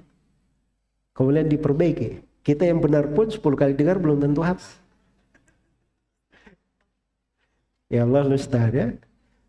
Tapi subhanallah itu anugerah yang Allah berikan kepada siapa yang Allah kehendaki dari hamba-hambanya. Baik, berikutnya. Kata beliau, au bi tagyirin ma baqa'i siyaq fal musahhaf wal muharraf. Ya. Ada lagi bentuk lain Ini terkait dengan masalah mukhalafah. Mukhalafahnya itu dalam bentuk dia merubah-rubah. Ya, dia merubah. Nah, ini ada yang dinamakan di sini dengan nama al-musahhaf dan ada yang dinamakan dengan nama apa? Al-muharraf. Iya. Misalnya namanya itu Abbas. Abbas pakai ain, ba, alif, sin. Datang rawinya dia salah. Dia tulisnya Ayyash. Jadi ba-nya berubah jadi apa? Jadi ya. Iya. Seperti Hizam. Hizam pakai zai, titik Hizam. Hilang titiknya menjadi apa? Haram. Menjadi haram. Iya. Maka ini tashif yang seperti ini terjadi ya. Jadi dibedakan di sini oleh apa namanya? Ibnu Hajar rahimahullahu taala di Nuzhatun Nadar, beliau katakan kalau mukhalafahnya itu dalam bentuk apa namanya? Surah khatnya, dalam bentuk surah khatnya terkait dengan titik-titiknya, itu disebut musahhaf kalau titiknya. Tapi kalau dia dalam bentuk harakatnya, itu disebut apa? Muharraf.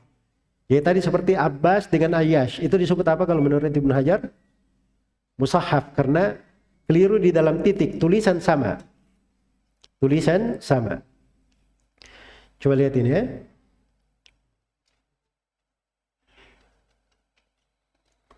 Ya, sekarang tulisannya sama ya. Kita ndak harokati. Sekarang lihat tulisannya sama atau tidak? Nah, sama. Yang membedakan nanti harokat. Di sini ba, jadilah Abbas. Di sini ya, jadilah apa? Terus pakai shin, Ayyash. Jelas ya? Jadi yang membedakan itu titiknya. Itu kalau musahhaf. Tapi kalau apa namanya? Al-muharraf, itu yang membedakan adalah harokatnya. Yang membedakan adalah apa? Harokatnya. Nah, itu disebut dengan al-muharraf. Ya, kalau ditulis harokatnya seperti akil dengan ukail. Iya. Akil dengan apa? Ukail. Jadi harusnya fu'ail dengan fa'il. Dia rubah di harokat, nah itu disebut apa? Disebut muharraf. Nah, ini yang disebutkan di sini, yang diberi contoh di sini oleh siapa? Al-Hafidh Ibnu Hajar rahimahullahu ta'ala. Kalau dalam bentuk syakal. Tapi ternyata tashif dan tahrif ini itu terjadi bukan di sanad saya. Terjadi juga di mana? Di matan. Terjadi apa namanya di matan. Seperti hadits man shoma ramadhana thumma atba'ahu sittan min syawal. Ada sebagian rawi yang keliru, dia hafal haditsnya. Dia katakan man shoma ramadhan thumma atba'ahu syai'an min syawal. Kalau syai'an kan beda dengan sittan. Kalau sittan kan 6. Sesuatu artinya dia puasa di mana saja. Kan begitu. Ya di mana saja. Ini tashif dan tahrif ini masalah juga ya. Masalah juga. Dan dasarnya ini kenapa terjadi tashif yang seperti ini. Ini terjadinya dikarenakan seseorang itu kadang dia terlalu banyak baca dari buku saja. Dia tidak talaki. Iya. Kalau dia talaki, itu akan dia dengarkan. Si guru itu mengucapkan kayak bagaimana. Dia bacanya itu kayak bagaimana. Dan itu ada buku-buku tersendiri ditulis. Ada buku-buku sendiri ditulis. Seperti buku yang terkenal ya, ditulis oleh Al-Askari. Judulnya Tashifat Al-Muhaddithin. Itu cakep buku itu. Apa-apa yang biasa salah tulis para muhaddithin di situ, salah harokat, salah titik dan seterusnya beliau terangkan. Hal-hal yang terjadi. Ada di situ kalau sudah masuk di situ orang jadi peka. Nah, ini benar apa enggak ini? Tulisannya sudah benar atau tidak? Jelas ya? Itu cara mendetailkan harokat juga ada. Apalagi terkait dengan nisbat-nisbat. Nama, nisbat, itu harus detail harokatnya. Bacanya kayak gimana. Dan itu ada buku-buku tersendiri. Makanya tuh bisa bayangkan ya, seorang ahli hadits itu kadang untuk membenarkan bacaan dia terhadap rawi saya, itu kadang dia baca 10 buku lebih daripada itu. Untuk dia pastikan bahwa dia sudah benar mengucapkannya. Jelas ya? Nama ahlul bidah saja dipastikan cara harokatnya. Ya seperti misalnya siapa? Bishr Al-Marisi. Begitu bacaan benarnya ya. Kan sering ada yang membaca Bishr Al-Marisi atau Al-Mirrisi. Nah, itu keliru itu cara baca itu. Misalnya Bishr Al-Marisi. Ya contoh lain misalnya. Salam dengan salam. Ya kan? Nah, itu ada dhabitnya, ada cara menghitungnya. Dan ada kaidah-kaidahnya malah. Kalau di kutubus sittah atau di buku-buku riwayat itu cuman 2 saja yang dibaca salam. Sahabat Abdullah bin Salam dan satu lagi Muhammad bin Salam Al-Baikandi, guru Al-Bukhari. Selain daripada itu dibaca salam semuanya. Salam bin Abi Salam dan seterusnya ya, dari rawi-rawi yang ada di kutubus sittah. Nah, itu di tasydid salam.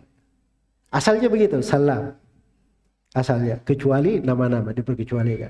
Jadi kayak gitu itu ada dhabitnya, bukunya, riwayatnya. Ya, jadi kalau lihat ya pendidikan ahli hadits, di hal-hal yang seperti itu aja dia terukur, cara baca saja dia perhatikan, apalagi di sudut-sudut lain dari ilmu agama. Itu pasti sangat teliti dan detail sekali. Makanya di fikih ahli hadits itu diakui di 4 madhab. Fikihnya itu kebanyakannya yang benar. Di antara para fuqaha, fikihnya ahli hadits. Jelas ya, dan itu ada pembahasan tersendiri terkait dengan hal tersebut. Selesai di sini pembahasan apa ini? Pembahasan al-musahhaf dan al-muharraf.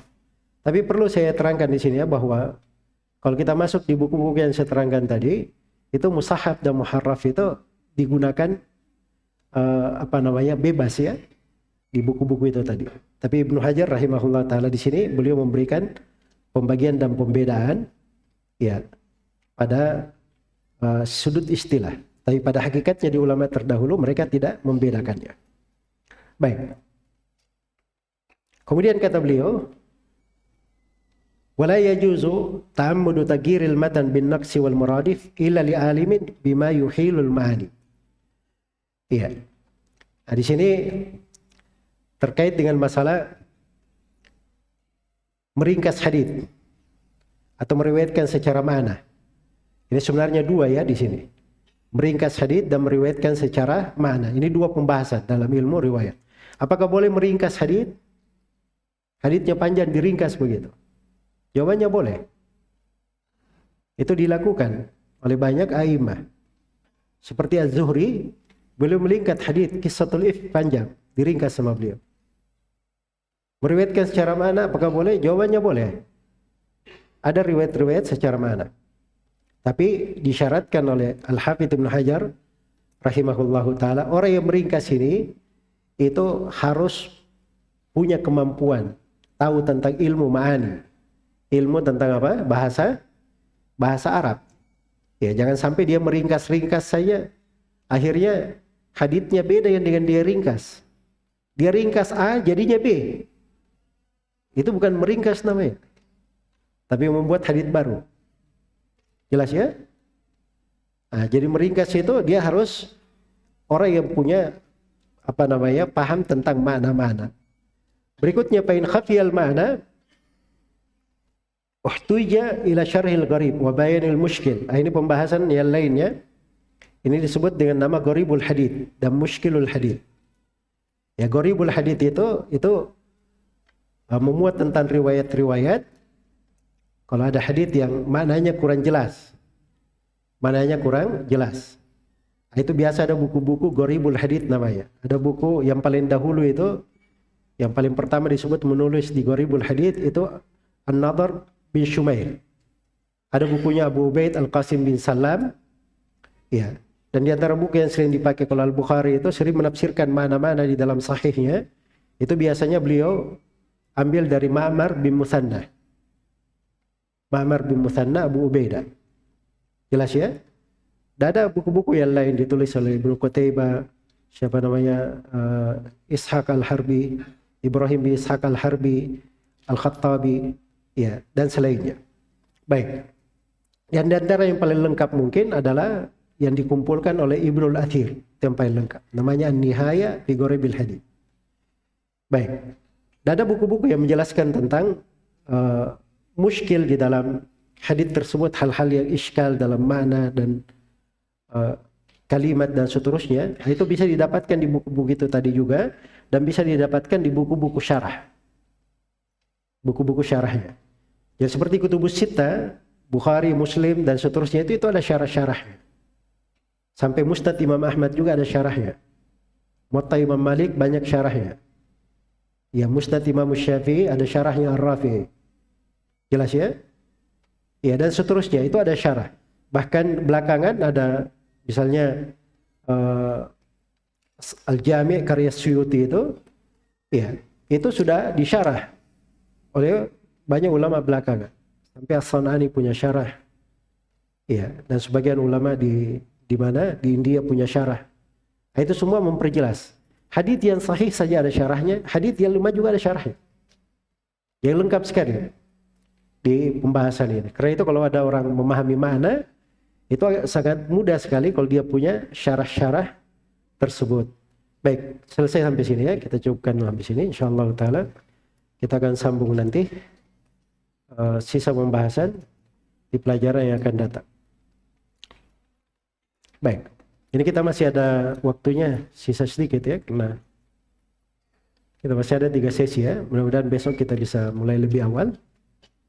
Ya, agar supaya kita nanti sesi yang terakhir insyaallah sebelum maghrib di hari esok.